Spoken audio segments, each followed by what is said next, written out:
প্ৰথমে নমস্কাৰ, উমেশ ডিয়াৰ টিপছে সকলোকে স্বাগতম জনাইছোঁ।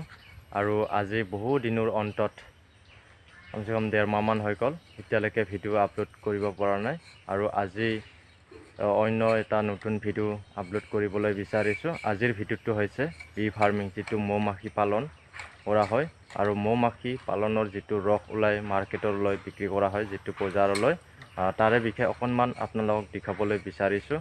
আৰু আপোনালোকক যদি কাৰোবাক ৰস লাগে, যিটো হানি, আপোনালোকে মোৰ ফোন নম্বৰত যোগাযোগ কৰি আপোনালোকে নিব পাৰিবা। আৰু মোৰ ফোন নম্বৰটো স্ক্ৰীনত থাকিব। আহক মই আপোনালোকক আগলৈ দেখাই যাওঁ। এই ৰসটো মই আজি সংগ্ৰহ কৰি মই ধুনীয়া অতি সুন্দৰ নতুন ডিব্বাত মই ৰাখিছোঁ। আৰু আপোনালোকক মই ক'ব বিচাৰোঁ, এইটোৱে যিটো মধু হয়, এইটো অৰিজিনেল হয়, খাঁটি মধু হয় ৰস। আপোনালোকে এনেকুৱা খাঁটি মধু হ'লে ক্ৰয় কৰিব পাৰে। মই আপোনালোকক জনাব বিচাৰোঁ এইটোৱে যে, আৰু মই যিহেতু মৌ পালন কৰি আছোঁ, আৰু যিসকলে মধু লাগে বা মহৰ ৰস লাগে, আপোনালোকে মোৰ লগত যোগাযোগ কৰি মোবাইলৰ স্ক্ৰীনত নম্বৰটো থাকিব, আপোনালোকে যোগাযোগ কৰি মোৰ মধু নিব পাৰিব। ৰসবিলাক আপোনালোকে যোগাযোগ কৰি চাব, লাগে নালাগে এবাৰ যোগাযোগ কৰি খাঁটি মধুটো নিব পাৰিব। আৰু আপোনালোকে নিজেও ঘৰত যদি বাঁহ আছে, আপোনালোকে কৰিব পাৰে মধু খেতি। ধুনীয়া অতি এটা লাভজনক খেতি হয় মৌ পালনৰ বিষয়ে। আৰু মই আপোনালোকক এইটোৱে ক'ব বিচাৰোঁ, এই খেতিটো বিশেষকৈ আপাৰ আসামত মৌ পালন দেখা যায়, আমাৰ নামনি অসমত কমকৈ দেখা যায়। আৰু ভোট জলকীয়া যেনেকৈ বহুত প্ৰচাৰ হৈছে, কিন্তু মৌ-মাখি পালনৰ ক্ষেত্ৰত অসমত প্ৰায় প্ৰচাৰ বহুত কমকৈ দেখা যায়। সেয়েহে মই ক'ব বিচাৰোঁ, যিসকলে মৌ পালন কৰিব বিচাৰে সেইসকলে কৰিব পাৰে। অতি এটা সুন্দৰ খেতি হয় মৌ-মাখি পালন। অকণমান ওচৰতে আহা, কি সুন্দৰ।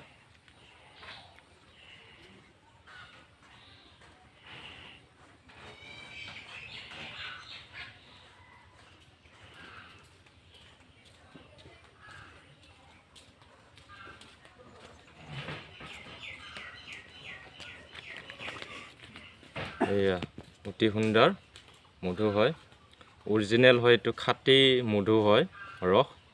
আৰু মই যিবিলাক মহৰ চাক আছে, বাকচ আছে, মই আপোনালোকক অৰিজিনেলকৈ দেখাম। বহুতে মিছাকৈ ডুপ্লিকেট মধু বুলি ভাবে, সেইবাবে মই বাকচবোৰ দেখাম এই ভিডিঅ'ৰ মাধ্যমেৰে।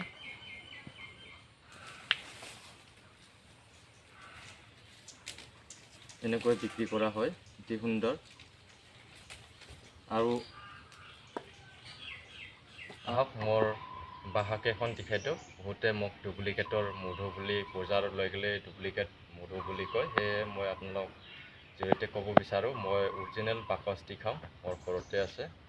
এতিয়ালৈকে 7খন আছে, মোৰ ঘৰত 5খন, আৰু আন এঘৰত 2খন আছে। এয়া আপোনালোক ক'ব বিচাৰোঁ, আহক এইবাৰ।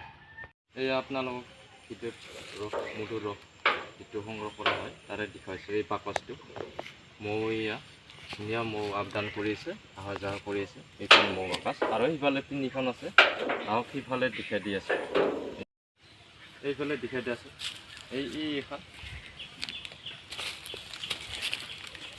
এইফালে আগফালে আহি যা, এইফালে দেখাই দিয়া আপডাউন কৰি আছে। আৰু এইফালে 3খন, এইফালে এখন গুৰিত আছে, আপোনালোকে দেখিছা। আৰু সেইফালে এখন দেখাই দিয়া, এইখন চৰকাৰৰ পৰা পোৱা হৈছে, সেই বাকচটো গ্ৰীণ।